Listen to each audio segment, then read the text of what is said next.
এটা তো আমরা একটু হতাশ হয়ে পড়ছি, আবার মনের জোরও রাখতে হচ্ছে, আশাও রাখতে হচ্ছে, কিন্তু আমরা সবসময় চেষ্টা করছি কিছু একটা বিচার পাই, এবং কোটি কোটি লোক দেশের বিদেশের তারাও চেষ্টা করছে যে যাতে ন্যায় বিচার হয়। সিবিআই একই কথা বলে যাচ্ছে, আমাদের যা ক্ষমতা আছে আমরা সর্বশক্তি দিয়ে চেষ্টা করছি। পুলিশের যে কর্মকাণ্ড দেখছিলাম সেটা আমরা সন্তুষ্ট হতে পারিনি। সিবিআই তো তদন্ত শুরু করেছে, কিন্তু আজকে এতগুলো দিন হয়ে গেল, প্রায় 2 সপ্তাহ হতে চলেছে। এটা তো আমরা একটু হতাশ হয়ে পড়ছি, আবার মনের জোরও রাখতে হচ্ছে, আশাও রাখতে হচ্ছে। আমরা তো ভালো এজেন্সি চেয়েছিলাম হাইকোর্টের কাছে, হাইকোর্ট সিবিআইকে ভালো এজেন্সি মনে করেই বিচার ব্যবস্থাটা ওদের কাছে দিয়েছে। কালকে আমাদের মুখ্যমন্ত্রী প্রশাসনিক প্রধান উনি বলেছেন আমরা কেসটাকে জলে ফেলে দিয়েছি। উনি যদি ভেবে থাকেন তাহলে তাই হয়েছে, কিন্তু আমরা সবসময় চেষ্টা করছি কিছু একটা বিচার পাই, এবং কোটি কোটি লোক দেশের বিদেশের তারাও চেষ্টা করছে যে যাতে ন্যায় বিচার হয়। আমরা যারা যারা এই আন্দোলন করছে সব সময় তাদের পাশে আছি, যে কোনো রকম সহযোগিতা তাদের যদি আমাদের পক্ষের থেকে সম্ভব হয় আমরা অবশ্যই করবো। তারা আমাদের সঙ্গে সহযোগিতা করছে, এবং সংবাদ মাধ্যমে আমাদের সঙ্গে বিষয়টাকে আরও তুলে ধরার চেষ্টা করছে বারবার করে। তার জন্য সবাইকে আমি ধন্যবাদ। সিবিআই এর ভূমিকাকে কিভাবে দেখছেন? সিবিআই একই কথা বলে যাচ্ছে, আমাদের যা ক্ষমতা আছে আমরা সর্বশক্তি দিয়ে চেষ্টা করছি। ঘটনার পর মুখ্যমন্ত্রী বাড়িতে এসেছিলেন, ওনার যেটা বক্তব্য আপনাদের সব দাবি দাবা তিনি মেনেছিলেন।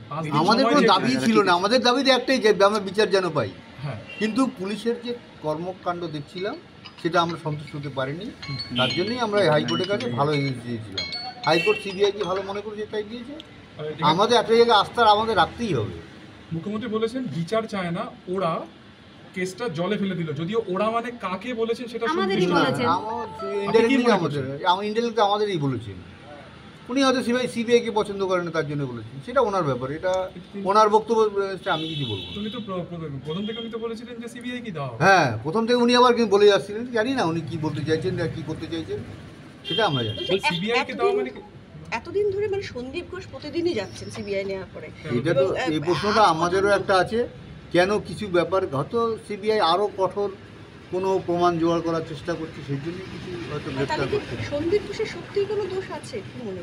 আমাদের তো ডিপার্টমেন্টের উপর পুরো সন্দেহ প্রথম থেকেই, তার পরবর্তীকালে যে সমস্ত ভিডিও ক্লিপ দেখেছি তাহলে তো এখন পুরোপুরি ডিপার্টমেন্টের উপরেই আমরা দায়ী করি। ডিপার্টমেন্টকে তো প্রথম থেকে দায়ী করে আসি। এখনো পর্যন্ত মুখ্যমন্ত্রী হিসেবে মমতা ব্যানার্জির ভূমিকা, সেটাতে আপনারা সন্তুষ্ট? মানে তার বিভিন্ন রকমের এই ব্যাপারে কথাবার্তা আমি কোনো মন্তব্য করব না। তবে উনি যেটা কালকে বলেছেন ওটা আমার ভালো লাগেনি। পরিবার চায় না বিচার, এটা কি? আমার মেয়ে চলে গেছে, আমি বিচার চাইবো না? ঠিক। দুনিয়ার কোটি কোটি লোক বিচার চাইছে, আর পরিবার বিচার চায় না। কোটি কোটি বিশ্ব আমার মেয়ের পাশে দাঁড়িয়েছে, তারা এত আন্দোলন করছে এবং সবাই আমরা তাদের আন্দোলনকে সমর্থন করছি। রাস্তাঘাট ভরে গেছে। এবং আমি চাইছি যে আমার মেয়ের যতদিন বিচার না পায় ততদিন যেন তারা সেই আন্দোলন চালিয়ে যায়।